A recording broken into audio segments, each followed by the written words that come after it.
This happened last winter when I was living in a two-bedroom rental house by myself. It was an old place, drafty, with creaks in the floorboards and a thin layer of dust in corners, no matter how much I cleaned. I didn't mind. The rent was cheap, and I only planned on being there a year. But the one thing I hated about that house was the attic hatch. It was in the hallway ceiling, just a square panel with a string you had to pull down. The first time I saw it, the landlord told me it was sealed and not to worry about it. I figured he meant it wasn't safe to go up there, so I left it alone. For months it wasn't an issue, but one night I woke up around 1 a.m. to a faint scratching sound above me, like nails dragging across wood. At first I thought it was a raccoon or something stuck in the roof. I rolled over, tried to sleep. But the next morning, when I stepped into the hallway, the string on the attic hatch was swinging. Not wildly, just swaying slightly back and forth, like someone had brushed against it. That bothered me, but I forced myself to ignore it. 2 nights later, I woke again to the scratching, this time louder, a dragging sound, then a faint knock. I sat up, staring at the ceiling. The noise stopped as soon as I did. I walked into the hallway. The string was dangling again, but this time, the hatch wasn't flush against the ceiling.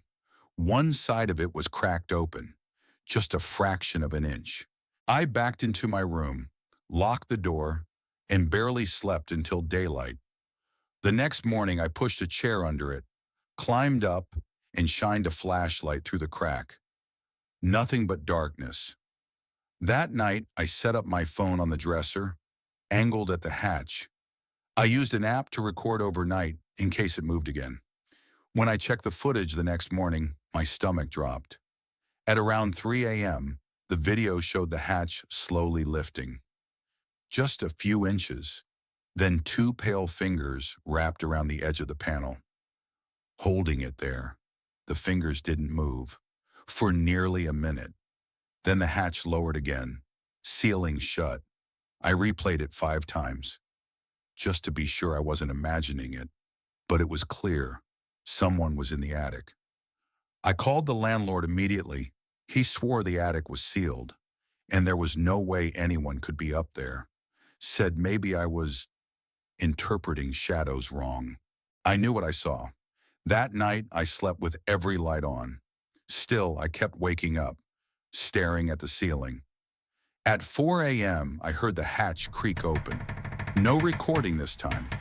I was wide awake, staring at it. The string dangled, swaying slightly. Then a face appeared, not fast, not dramatic, just slow, pale, expressionless, peering down into the hallway. I could see it from the crack of my bedroom door. It didn't blink. It didn't move. I grabbed my phone, locked myself in the bathroom, whispering to 911 that someone was in my attic. When the police arrived, the hatch was closed. They pulled it down, climbed up, searched. No one was there, but they found a pile of food wrappers, a blanket, and next to it, my missing sweatshirt. Someone had been living above me for weeks. I moved out 2 days later.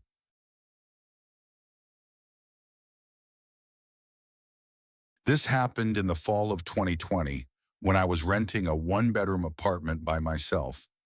It was my first place alone. I'd just gotten a new job, and moving out of my parents' house was supposed to be a step toward independence. The apartment wasn't much. Small, older building, cheap rent, but I liked it. I kept it clean, everything in its place, and every night before bed I had a routine. I'd double-check the lock on the front door, then I'd close my bedroom closet, slide the bolt on the window, and set my phone alarm. Same order, every night. I didn't think much of it until one morning, about a month after moving in. I woke up, got dressed, and noticed my closet door was open. Just a few inches, but enough to notice. I froze. I knew I had closed it. It's one of those small things you remember, the click of the latch, the way the handle sticks a little. I told myself I must have forgotten, shut it, went to work, and tried not to think about it. But the next morning it happened again. This time the door was halfway open, like someone had pulled it casually.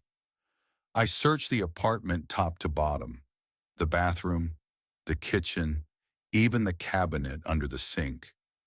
Front door was still locked, nothing out of place, but that sinking feeling in my stomach wouldn't go away. Over the next week, I started taking photos before bed. Closet shut, handle turned all the way in, proof for myself. Every morning after, I'd take another photo, and the door was open. It wasn't random either. It seemed to open just a little more each night. I stopped sleeping properly. I'd wake up in the dark, staring at the outline of the door across the room. Sometimes I thought I heard faint wood creaking, like pressure on the door frame. Once, I could have sworn I heard fabric brushing against fabric, like clothes shifting on a hanger. One night, I pushed a chair against the handle. If it opened, I'd hear it. I lay there for hours, forcing my eyes shut. At 3 a.m., the crash of the chair hitting the floor jolted me awake. The closet was wide open. I grabbed a lamp from the nightstand and swung it toward the door. The light filled the closet, nothing but clothes and boxes, silent. But I couldn't shake the feeling that something had just slipped deeper inside, out of view. The next day, I bought a small security camera and aimed it straight at the closet. Cheap, motion activated. It sent clips to my phone. That night, I shut the closet, armed the camera, and lay there staring until I drifted off. In the morning, the door was open again, but this time I had a notification, motion detected, 2:46 a.m. I opened the clip. The night vision showed my bed, me asleep. The closet door eased open on its own, inch by inch, until it stopped halfway. Then for less than a second, something moved inside. A shape, low to the ground. It shifted, then froze. The clip ended. I replayed it until the battery on my phone nearly died. It wasn't a glitch. There was something in there. I called my landlord, demanded he check the apartment. Maintenance came the next day. They opened the closet, pulled everything out, knocked on the walls. No crawl space, no attic access. They swore no one could be getting in. That night, I slept with a kitchen knife next to me. In the morning, the closet door wasn't open, but on the carpet inside was a shoe print, muddy, large, and it was facing outward. I packed that day. I never went back for the deposit.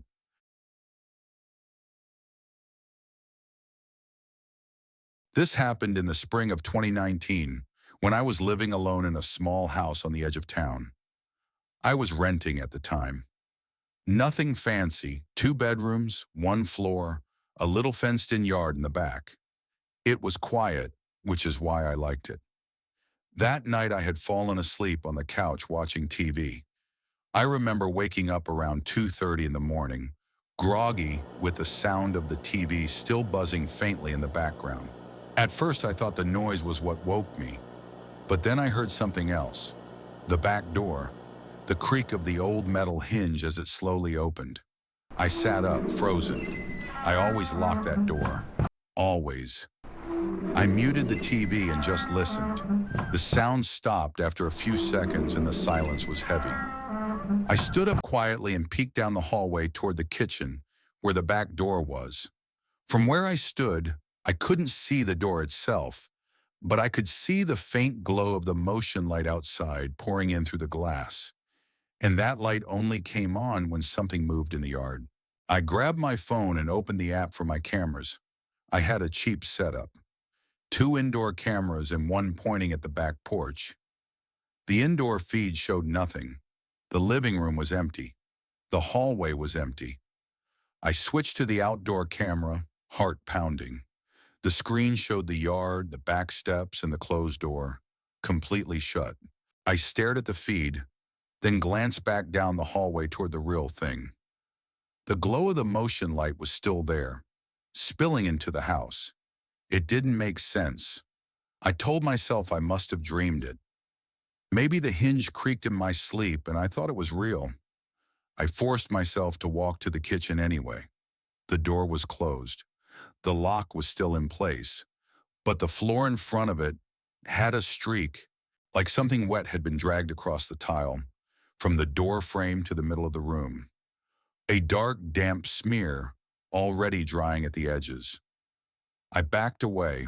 I couldn't breathe right.